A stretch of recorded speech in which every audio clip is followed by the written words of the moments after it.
Alô, Libelite. Oi, pessoal. Tudo bom com vocês?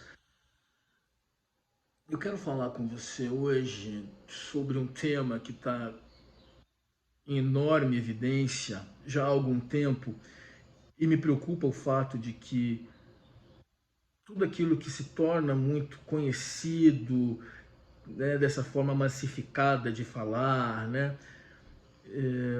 acaba sendo deturpado, né? Eu me refiro ao narcisismo, a mães narcisistas, né? Isso devido a um comentário que fizeram em um dos meus vídeos de uma guria que foi criada dentro do mormonismo por uma mãe narcisista, e ela faz um relato das violências, né? E eu fiquei aqui, me pus a refletir e a elocubrar. Nossa, deve ter sido terrível, porque já há um terrorismo intrínseco ali naquela doutrina tão tóxica, né? Esse é outro termo aí que está que se tornou aí massivo, né? Tóxico, a pessoa tóxica. Eu evito essa linguagem massiva porque, enfim, é modinha de linguagem. Mas, enfim, acabei de usar. É, a própria doutrina em si já é violenta, né? Já há um terrorismo ali. Agora você imagina isso sendo utilizado como instrumento por uma mãe narcisista que seja ali efetivamente diagnosticada com esse transtorno. Mas as coisas não são como estão dizendo por aí, né? Então eu tive o prazer de receber alguns materiais da minha amiga Nancy Cardoso, ex-mormon também, que tem me assessorado, olha só que chique. Eu recorro a ela quando eu vou abordar esses temas mais psicológicos. Claro que eu não estou aqui nessa função de técnica, né? Apenas alguém que vai falar sobre o assunto. Mas eu me consultei com ela sempre que eu trago esses temas, quando eu falo das seitas, né? Eu passo o texto para ela e ela me trouxe alguns materiais muito valiosos. Né, a origem do narcisismo, toda a doutrina por trás disso, que as coisas não são como esses amadores que estão aí estão dizendo, tá? A princípio, o narcisismo é importante. Quando o pai e a mãe já tem aquela coisa do ideal exagerado da maternidade, né? Exagerado e desnecessário, né? Daquela, eu vou ter um filho, agora ele vai ser melhor do que eu, ele vai ser amado, ele vai ser bem sucedido. Isso já é narcisismo. Tem a ver com individualidade, né? Com individualismo, aliás. Tem a ver com a expectativa do pai em relação ao filho, do pai querer criar o seu filho à sua imagem e semelhança, né? Isso dá um problema, né? Por exemplo, como diz na Bíblia que Deus criou os seus filhos à sua imagem e semelhança, é um problema porque talvez nós não sejamos o que ele quer, né? Isso eu estou inventando agora. E aí ele nos corrige segundo os religiosos, né? Ele nos castiga brutalmente, cruelmente até. E aí essa história de que Deus faz certo por linhas tortas é bastante questionável. Eu vejo que ele trabalha de maneiras muito cruéis, perversas mesmo. Ontem mesmo me deparei com um vídeo, a minha famosa digressão, né? Em que o guri foi. Eu não vi o acidente, mas ele já havia sido operado, né? Ele sofreu uma amputação de um dos braços, ele ficou apenas com o cotoco, com essa parte aqui, né, do antebraço, assim, tá vendo? Uh, do cotovelo para cima, aliás. E ele foi cerrado. Ele não perdeu apenas as pernas, mas perdeu genitais, perdeu as nádegas, a bunda, né? E ficou só. O que sobrou dele foi isso aqui até o umbigo. Então tiveram que improvisar um saco aqui que sobrou os intestinos, né, para que saíssem as fezes. Ah, uma cena monstruosa, uma cena monstruosa. Aí você, sob o ponto de vista do religioso, né, que lida com esse Deus vaidoso, que criou o seu filho à sua imagem e semelhança e que não admite nenhum tipo de contestação ou desvio. Que lição ele quer ensinar para um ser humano desse? Olha a vida que esse guri vai ter. É uma vaidade que denota um certo narcisismo de Deus, correto?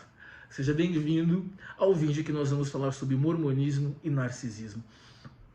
Quando o pai, então, o pai e a mãe ali, naquela coisa da maternidade, dos valores, né, do que a sociedade diz do valor da maternidade exagerada, ele faz essa projeção no filho, né? Isso é muito interessante, que é o Christian Dunker, né? professor em psicologia da Universidade de São Paulo, com doutorado em Manchester. Nós vamos falar também de Vera Locanelli também, não é isso? Deixa eu ver se é ela mesmo, se essa aqui é o nome da repórter, jornalista que fez. Eu vou trazer um texto aqui muito interessante, pautado nas palavras de Vera Locanelli, psicóloga da Universidade de São Paulo, uma das maiores universidades da América Latina, e tá.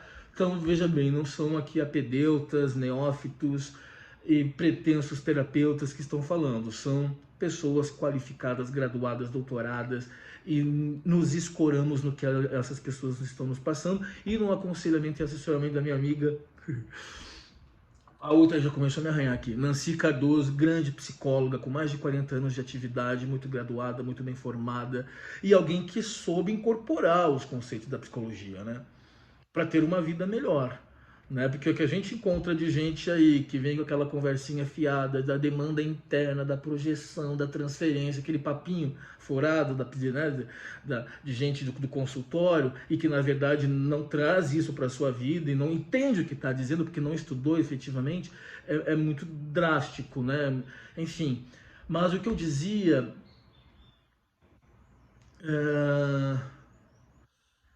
é essa noção da completude que a maternidade traz. Então, a partir daquele momento, o pai já está sendo narcisista.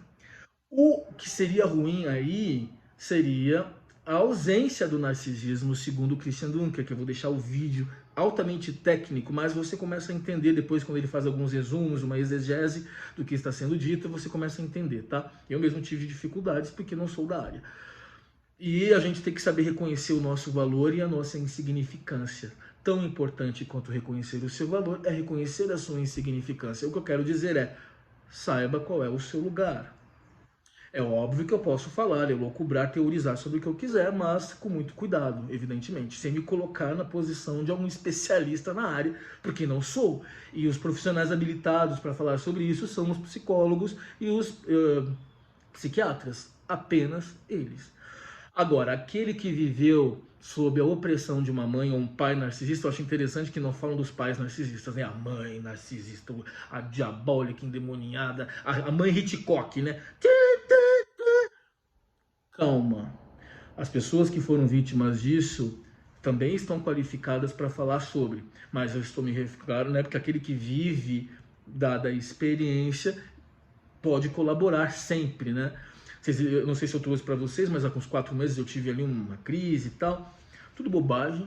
Quando você saca que é tudo bobagem, você se incomoda consigo próprio. Mas o importante é você aprender, abstrair lições disso. E eu lembro que vagando pela Avenida Paulista às 3 horas da madrugada, porque eu estava insone, enfim, havia um bar que eu gostava, que eu gosto de tomar umas ali. Eu encontrei um desconhecido nesse bar e começamos a conversar e por ironia, mas Jung diz que não existem, né, coincidências. Tá? Hoje é claro que ele é meu amigo. Ele me deu uma lição de vida porque ele vê a vida num ângulo muito similar ao meu. Ele experimenta muito do que eu experimento na carne. E quando você vive ali na carne, é diferente do que a leitura de um livro, né? É completamente diferente, né? É a vivência, e a vivência te dá um poder enorme, não é? E é claro que quanto mais vivências tem um psicólogo, por exemplo, mais habilitado ele tá para falar, né? Para ajudar, para exercer a função dele, né? Então, por exemplo, quando não há esse narcisismo, do cuidado, da aproximação, da idealização daquele ser que a maternidade, que a paternidade gerou, é que é um problema, porque aí é que vem a história do distanciamento, a frustração do filho, a sensação de que ele não é assistido, né? A ausência de uma intimidade. Então, esse narcisismo mínimo é necessário. Ninguém traz essa ótica desse narcisismo. E ele, o Christian Dunker, traz também ali como paralelo, como mito de referência, o mito de Narciso. E nós, réis mortais, né, que não somos da área, conhecemos aquela parte, né? Narciso se afogando, olhando no rio a própria imagem. Mas a gente não conhece o que levou a isso. É muito interessante, eu trago em outra oportunidade quando eu for falar mais claramente, né, sobre isso. O problema é que agora existe uma cultura narcisista que vem se identificando desde os Estados Unidos da América, nos anos 60, né? com o capitalismo, que nos estimula ao consumismo, ao individualismo, a sermos bem-sucedidos, né? O que isso traz é essa sensação de que essa frustração constante, essa angústia, a não realização do desejo, a não concretização da vontade, né? Então a gente vive já uma sociedade narcisista, né? Um egoísmo tremendo. Eu lembro de uma vez na faculdade, na segunda, que eu conversei com um guri assim, cheguei atrasado na sala, era uma turma que eu não conhecia, porque você faz, né, tem aulas em diferentes salas, e era para fazer em dupla, tinha um guri sozinho, eu aproximei, vamos fazer junto, tal, como geralmente acontece. Não porque você vai ser meu concorrente no mercado de trabalho. Se o guri tá pensando assim, é porque os pais ensinaram. Tem uma amiga, ela e o irmão dela são muito bem sucedidos, né? E filhos de uma psicóloga do interior de São Paulo. E ela me relata, né, como era difícil isso, porque ela tinha que ser a melhor no colégio, ela tinha que ser a melhor em tudo, tanto é que ela estudou agronomia na melhor universidade da América Latina, que é na Unesp, né, o melhor curso da América Latina. O irmão também está super bem, hoje ela é uma executiva e tal, mas a gente vê que há um certo atrito com a mãe. No primeiro momento você diria, é a mãe preocupada com o bem-estar do filho. Tem esse desdobramento, mas também é a mãe preocupada com o papel da maternidade, com a opressão que é ser mãe. Porque o sentimento de inadequação, caso o filho se desvie, caso o filho não seja bom, caso o filho não seja bem sucedido, para quem as flechas serão e as pedras serão destinadas a ela, não é ao pai, é a mãe. Né? E aí a gente fala tanto da mãe narcisista, não me deixou ir jogar boliche. É um monstro narcisista e cruel porque não tinha razão para isso. Certa feita, eu estava na segunda série do ensino primário. Olha, veja como marcou. Eu era o garoto problema do colégio, o gurizinho mais problemático, o gurizinho mais pobre, essa história que você já conhece. Entretanto, o mais inteligente, tá? É verdade, era verdade. As minhas notas revelavam isso, todo um espírito rebelde já revelava isso, né? Eu lembro de nesse mesmo ano havia um guri chamado Tiago, sentava do ladinho da professora. E eu no fundo, geralmente com os guris mais, né, deslocados socialmente. Eu não sabia que eu competia com ele. Eu nem era estimulado à competição em casa, imagina. Eu fui criado para ter carteirinha assinada. Carteirinha assinada não te levar a lugar nenhum, né? E eu lembro que nós tínhamos 4 disciplinas. E havia as provas bimestrais no colégio excelente no Rio Grande do Sul. E nesse colégio público, então havia classe especial, havia psicólogo, havia dentista, havia tudo, tá?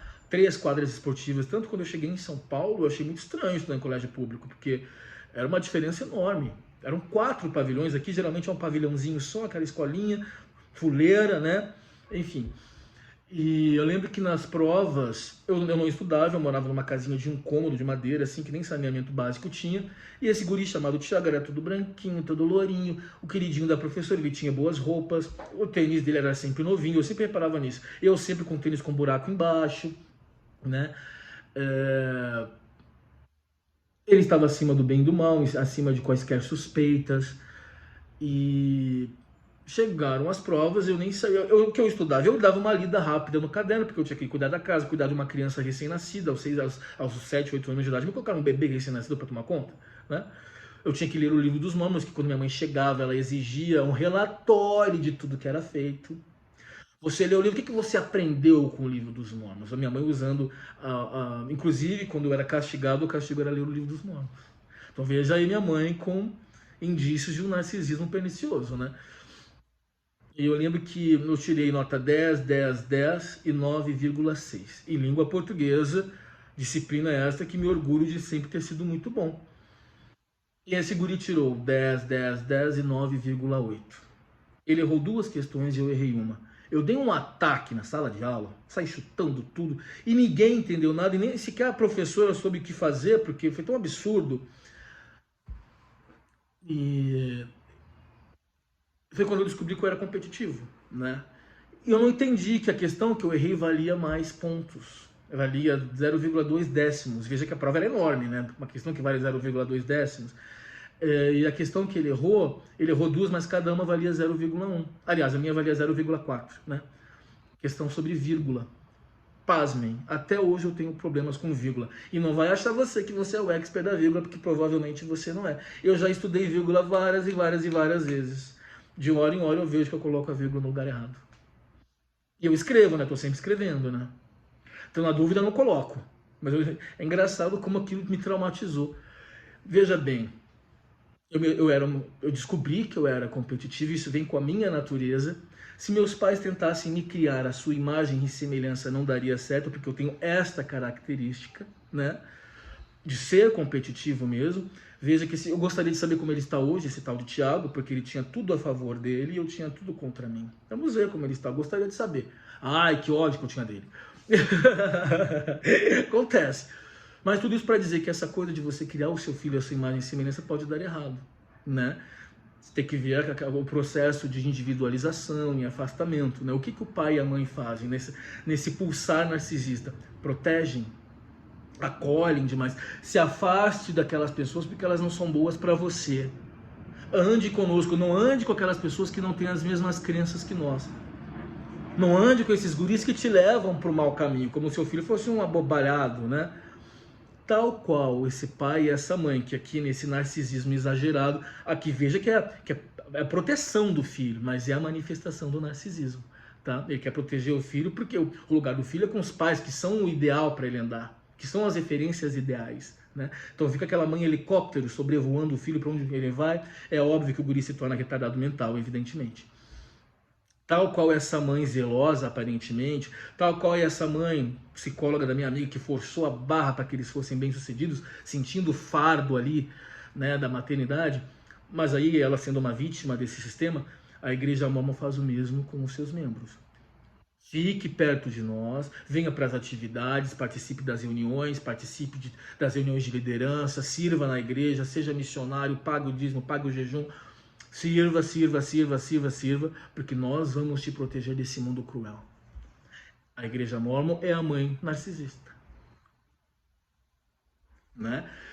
Quando esse narcisismo é exagerado, é que há um problema, né? Quando a criança então começa a ser culpada pela frustração que o pai e a mãe sentem, ou pela mãe sente, por ela não ser a imagem e semelhança, não ter correspondido àquela expectativa, não ter correspondido àquela educação, aos ideais aos ideais de realização frustrados que os pais às vezes têm. Eu quero ser jogador de futebol, meu filho vai ser. Pô, imagina como o pai do Neymar não deve ser feliz, né?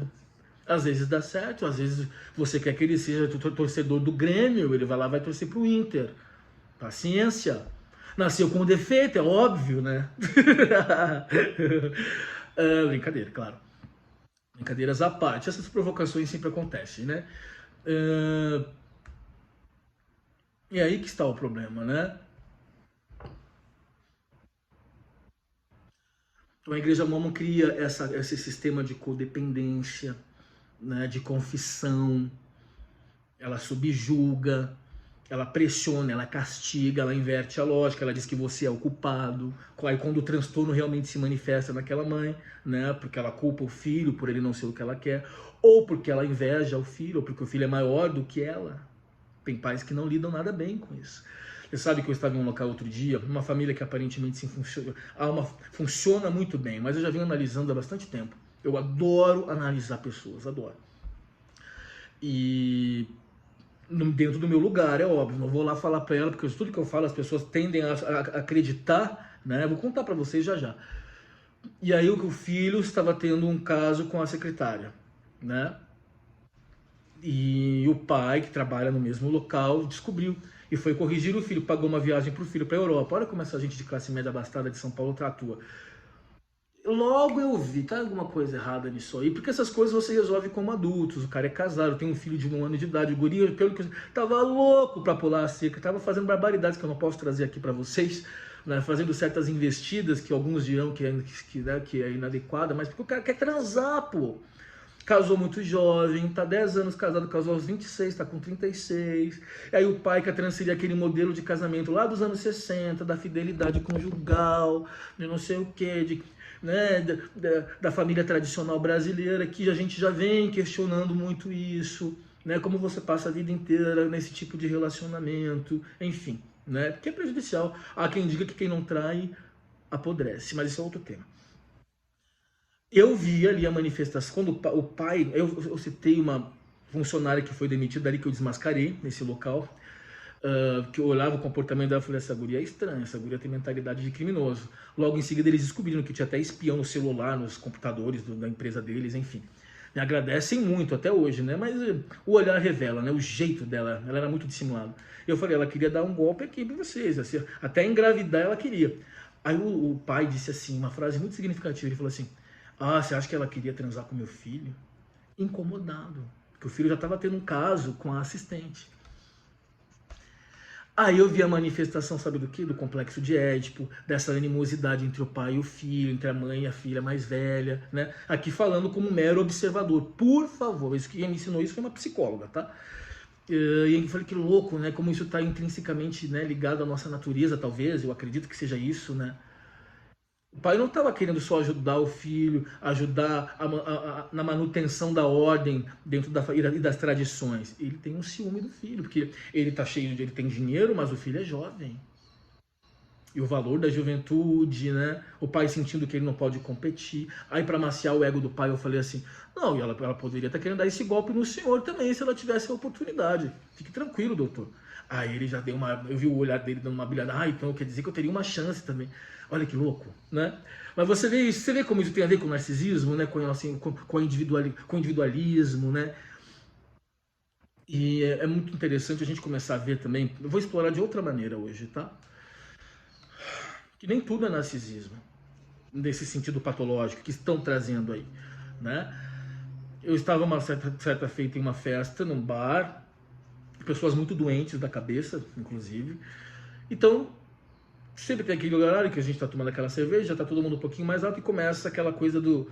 E como era todo mundo doente, começamos a falar de traumas, né? E, geralmente lá apedrejando pai e mãe.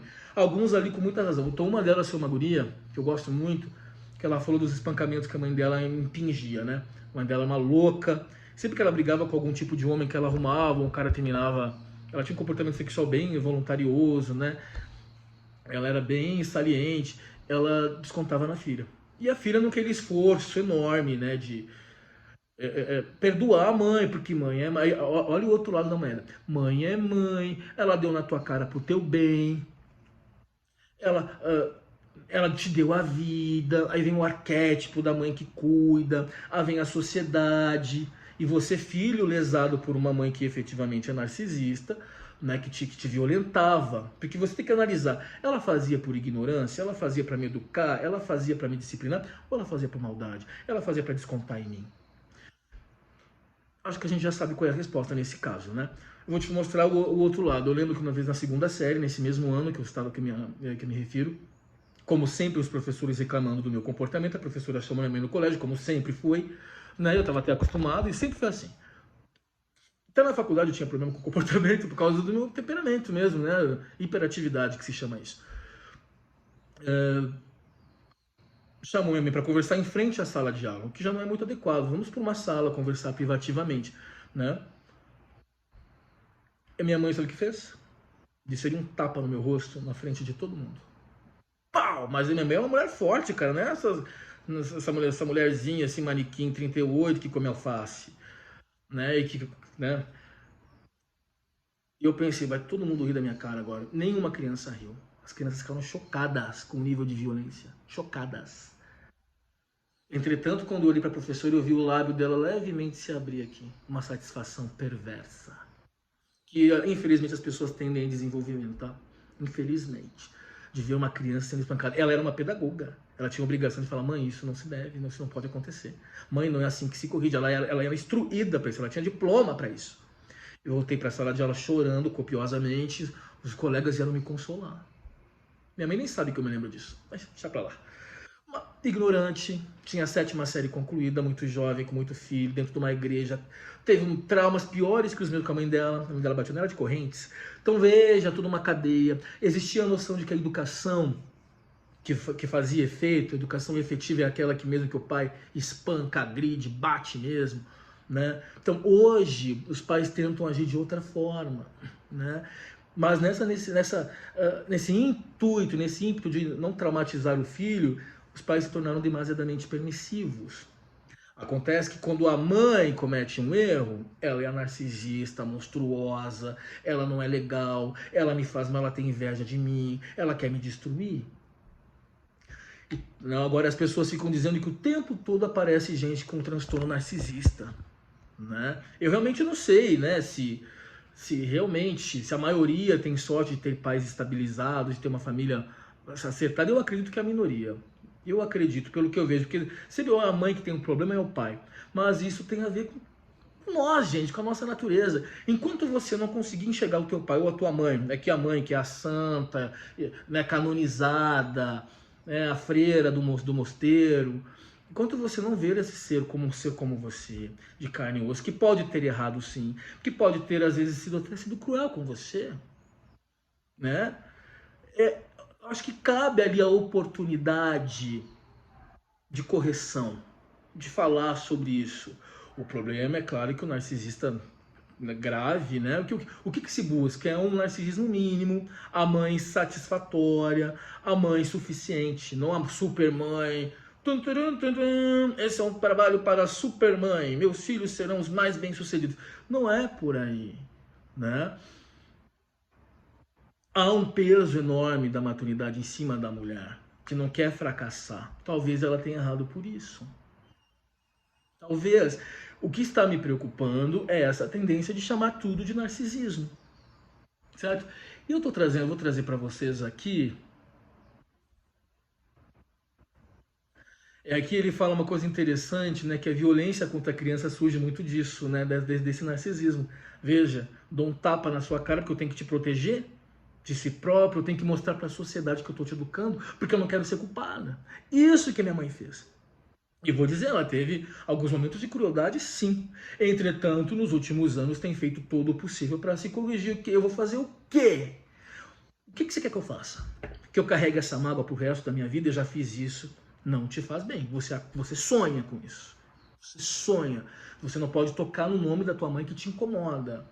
Porque você tem ali uma mágoa, um amor machucado. Isso é amor machucado que eu chamo. Amor machucado, você queria que a sua mãe fosse aquela mamãe acolhedora, boazinha, que você vê nos filmes.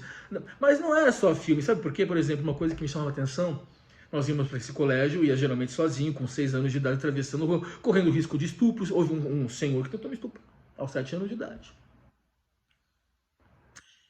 Eu desci do ônibus, eu tinha que ir a pé nesse ônibus, em pé nesse ônibus, que criança não podia sentar, já que eu não pagava passagem, 7 anos de idade.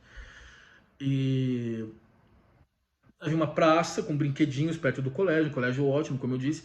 E eu me sentei num banco, se aproximou um velhinho com um cachorro enorme. Pode pegar no cachorro, eu fiquei encantado com a criança, com o cachorro, encantado. Pode, eu falei, não morde, não morde. Quando eu sentei, ele pegou no meu pintinho. 7 anos de idade. E essa situação quase se repetiu quando eu entrei na organização dos rapazes, aos 12 anos de idade. Foi a mesma cena. Pedófilo é fogo, né? Só que eu já estava mais esperto. Quando ele viu, eu já me mandei. Era o que ele queria fazer. Eu estava esperando, era uma atividade, eu estava ingressando, né, na organização de rapazes e moças dos Mormons. Aos 12 anos é que é feita essa transição. Eu cheguei muito cedo, estava ansioso, porque eu não conhecia ninguém e tal. Eu estava vindo da primária. Eu estava esperando em frente da igreja, ali na Caxingui, como é que chama ali, gente? Na Raposo Tavares ali. Esperando a igreja abrir, sentadinho no banco. Veio um velhinho com um cachorro. Sentou do meu lado. Ele falou, pode pegar o cachorro. Peguei e me levantei. Um senhor, um homem, ali era o ponto final de um ônibus, né? Tipo um terminalzinho de ônibus, né? Um homem falou assim, não fica perto desse senhor porque ele é pedófilo. Só que já tinha me acontecido quando eu era criança. Eu nunca contei isso pra minha mãe. Fiquei morrendo de vergonha. Criança sozinha. E quando eventualmente a minha mãe ia me buscar no colégio, que era raríssimo, às vezes uma reunião de pais e tal, todas as crianças o pai carregava a mochila, minha mãe não carregava a minha, para poder brincar com os meus amiguinhos. E me ameaçava e dizia, se você perder esse material, você vai ser castigado severamente. Sabe o que aconteceu? Eu, na verdade, nem mochila tinha, eu tinha aquela pasta de plástico duro, onde eu carregava os meus cadernos. Não vou falar disso, deixa pra lá. Vamos lá, então.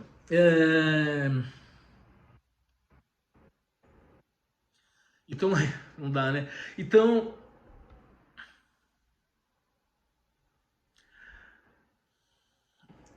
o religioso acredita, né, que o mal é semeado pelo diabo e por suas legiões, né? E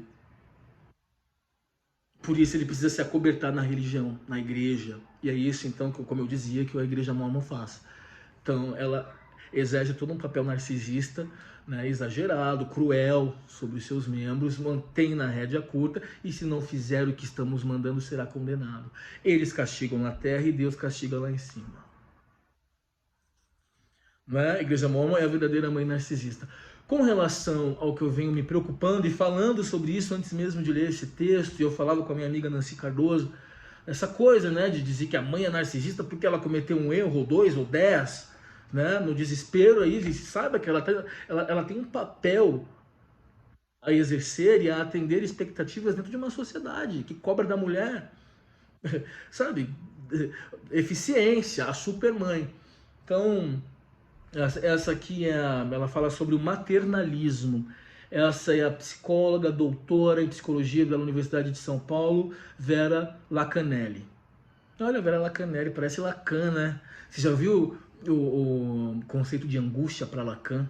Ah, é sensacional, vou trazer. Eu vou falar sobre angústia no próximo vídeo, que aí eu vou trazer o livro Angústia, né, do Graciliano Ramos. Olha só, Angústia com Graciliano Ramos, Angústia diante das expectativas frustradas e Angústia em Lacan. Ah, para, sai correndo, vai, sai correndo que a coisa vai ser boa.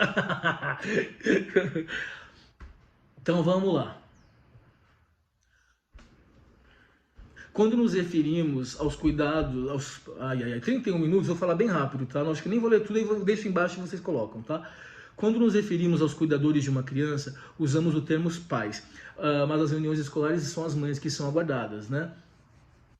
É a figura materna que é tida como a mais importante, né? Então tem muita mulher que diz que o pai não precisa, tem mulher que diz isso, o pai não é necessário, né? Meu filho é produção independente.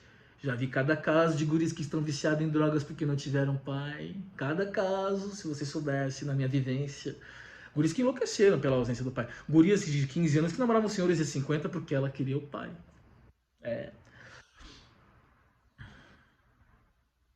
Ela lançou um livro chamado Manifesto Antimaternalista, Psicanálise e Políticas da Reprodução. Tá? Ela cita alguns exemplos aqui desse maternalismo, que é a expectativa de devoção de uma mãe como uma condição para se criar filhos saudáveis e felizes. Olha lá, expectativa de devoção de uma mãe como condição para se criar filhos saudáveis e felizes. Como consequência, a mãe se torna uma espécie de entidade desumanizada, como se não tivesse sua subjetividade e suas particularidades. Eu venho trazendo isso há meses nas minhas conversas com a Nancy e com outras pessoas. Que é perigoso mesmo isso, e a gente não é do meio, né? Mas é claro que quem tem que escrever sobre isso são essas pessoas altamente qualificadas. Ao imaginário social da maternidade, unindo a crítica cultural à sua experiência, tanto no consultório quanto no instituto que fundou, o Instituto Gerário de Psicanálise, né? Que aqui é onde essa escritora aqui atua, né? Ela está dizendo que o livro foi criado com base nessas experiências do consultório dela. O livro propõe mudanças. Seria legal vocês lerem esse livro, hein? O Antimaternalismo. Não só as mulheres, mas também os homens, e com certeza a sociedade como um todo, tem muito a ganhar saindo da mentalidade maternalista. Aí ela dá uma entrevista aqui, né? Por exemplo, a BBC News, eles dizem assim: você vê na cultura brasileira algo que estimule o que você descreve como discurso maternalista? Isso está na cultura, tá? O Brasil, com seu passado escravagista, tem como uma de suas heranças a figura da babá, que já foi a figura da mulher escravizada, atendendo às necessidades dos filhos da família branca. A babá é uma categoria de profissionais cuidadoras que ganham para fazer esse trabalho, muitas vezes deixando os próprios filhos aos cuidados de outros. Ou, às vezes, as crianças cuidam umas das outras, como era no meu caso. Quando a família brasileira sai do país, percebe que lá fora não existe essa mão de obra, porque ela é fruto das desigualdades sociais. Paizinho, hein?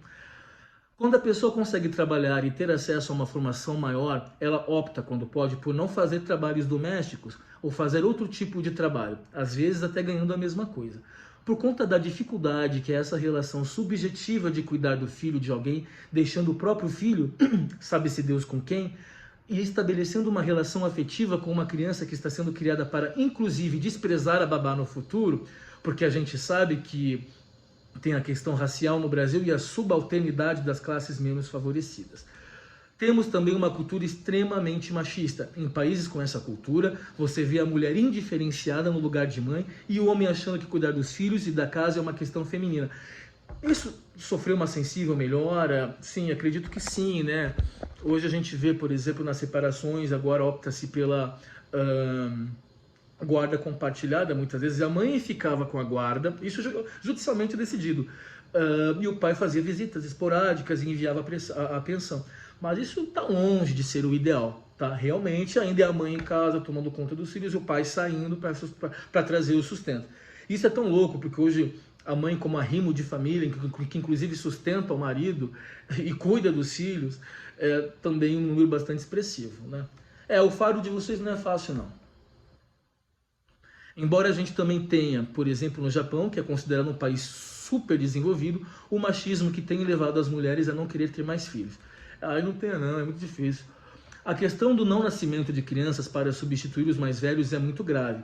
E o país não consegue reverter isso porque lá as mulheres são uma parte importante da força de trabalho e fazem toda a atividade doméstica sozinhas. Então quando vocês pensam que a mulher conquistou o seu lugar no mercado de trabalho, sabe que vocês estão um pouquinho ludibriadas. Vocês foram para o mercado de trabalho por uma necessidade do capitalismo. Seja bem-vindo ao mundo moderno. Tá? Não foram só as revoltas que vocês fizeram, queremos trabalhar, queremos dignidade. É uma necessidade de fazer a máquina girar, tá? Olha que louco. O discurso maternalista é muito forte no Brasil e ele veio justamente para tentar proteger as mulheres que trabalhavam nas fábricas e lavouras em condições insalubres.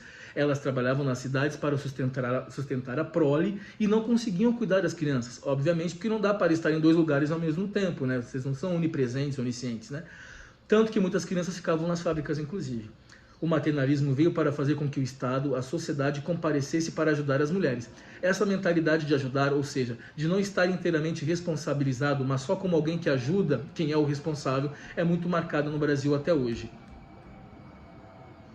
As mulheres sempre trabalharam. O que acontece é que só a partir dos anos 60, com a revolução sexual, esse trabalho que era considerado uma espécie de mal necessário, porque o marido não ganhava o suficiente, porque ela era mãe solteira, ou porque ela era viúva, passa a ser positivado e considerado um valor. Então as mulheres dizem, nós queremos ter carreiras, queremos poder ocupar todos os postos que os homens ocupam. Elas entram no mercado de trabalho com tudo, mas sem a contrapartida, ou seja, sem que o homem entre com a economia de cuidados, que são os cuidados domésticos e com a prole. Nenhuma mulher faz filho sozinha, sempre tem esse outro faltante. A diferença é que as mulheres têm na maternidade um valor cultural muito importante e, de fato, ela tem que ser valorizada. As mães ficaram para cuidar da próxima geração, mas, infelizmente, elas ficaram sozinhas, tendo que estar em dois lugares ao mesmo tempo e sendo penalizadas nessa tarefa. Então, veja o tamanho do fardo que vocês carregam e como é injusto dizer que a mulher é narcisista porque ela deu um tapinha no filho ou porque o filho fracassou na vida. A mulher tem que ter um trabalho gigantesco, né? Sem falar das mães solteiras aí, né? Que foi o caso da minha mãe, né? Então, é um fardo cultural a ser carregado, a ser conduzido. Eu acho que há muito a que se falar sobre esse tema. Eu vou deixar a matéria, ela é muito longa, como o vídeo já ficou longo, tá? Tá muito sobre a questão da segurança de trabalho na mulher, né? Se a mulher engravida, ela perde o emprego na hora que volta. Ou nem consegue um cargo quando está numa idade em que há muitas chances de ter filhos. Os salários já são menores e muita gente as justifica pela questão da licença maternidade. Então você tem um show de horror, um ciclo vicioso que faz com que a maternidade se torne cada vez mais insustentável. E veja que quanto mais instruída é a mulher, menos filhos ela tem, né? E observe que dentro da organização Mormon e de outras entidades religiosas há o estímulo frequente a que você ponha filhos no mundo. Para manter o sistema. Isso mantém o sistema vivo. Mais pessoas nascidas ali, mais pessoas com a consciência construída ali dentro. Muito mais difícil de questionar. Certo? Então vamos tomar cuidado com essa coisa do narcisismo, que é todo mundo narcisista, que não sei quem é narcisismo. Há o narcisismo que é necessário, o narcisismo se manifesta em várias medidas, mas o que se fala é de um narcisismo mínimo, da mãe suficiente, não da supermãe que acaba sendo às vezes acusada de ser um monstro cruel, porque zelou em demasia. Ela acaba gerando né, chagas pesadas, fortes nos filhos, porque foi excessivo, cobrou excessivamente, ou protegeu demais e transforma o filho num retardado mental. Tá bom? Só para encerrar, sim, esse canal é anti-mormon. Não resta a menor dúvida, tá? Não só este, como todos os outros, evidentemente. Não adianta as pessoas entrarem aqui, né, nos ofendendo, dizendo que nós não vamos conseguir nada com isso, porque é óbvio que a gente consegue. Para minha glória e júbilo, no Brasil sou eu que faço as resignações. Nós recebemos 8 pedidos a semana passada, esse número vem crescendo. Cada pessoa que sai de lá, para mim, é um regozijo, né? Porque eu sei o que é aquilo ali. E cada pessoa que nem chegou a entrar, porque escutou nossos conteúdos, porque se deparou com o que a gente diz e nos agradece por isso, é ainda mais interessante, tá? Sempre que você expõe sua opinião, você está dizendo de que lado você está. Sempre que você faz um relato de algo que você viveu, de uma experiência traumática dentro de uma organização como essa, você está dizendo de que lado você está. Significa que você se posiciona do outro lado da trincheira. E o nome que se dá para isso é anti. Né? O prefixo que se usa é o anti, não é o pró. Eu sou anti-mormon porque eu estou do outro lado da trincheira. Óbvio que a pessoa que me escuta a tendência é ela querer ficar mais longe possível dos mormons. Ainda mais sabendo que os mormons são a mãe narcisista. Ou que protegem demasia, ou que atua para destruir o filho, porque ela sente que ela tem que fazer, ela se sente oprimida pelo filho, ou porque o filho não atende às expectativas dela, ou por N razões. Tá? Qualquer pessoa que se posicione aqui nesse sentido é anti-mormon. O que talvez a gente tenha que se preocupar é não parecer politicamente correto. Isso é uma construção banal, né? Não precisa haver animosidade entre nós. Agora é fato que estamos em lados opostos. Isso não quer dizer que eu não possa ser amigo de um mormon. Isso não quer dizer que eu odeio os mormons. Isso quer dizer que simplesmente vocês acreditam numa coisa e eu acredito em outra. E o que eu puder fazer, o que estiver no meu alcance para ajudar as pessoas a não passar pelo que eu passei, que pode ser que isso aconteça com elas, eu farei. Então sim, este é um canal anti-mormon. Vou nessa, pessoal. Nos vemos semana que vem. Tchau e bis dan.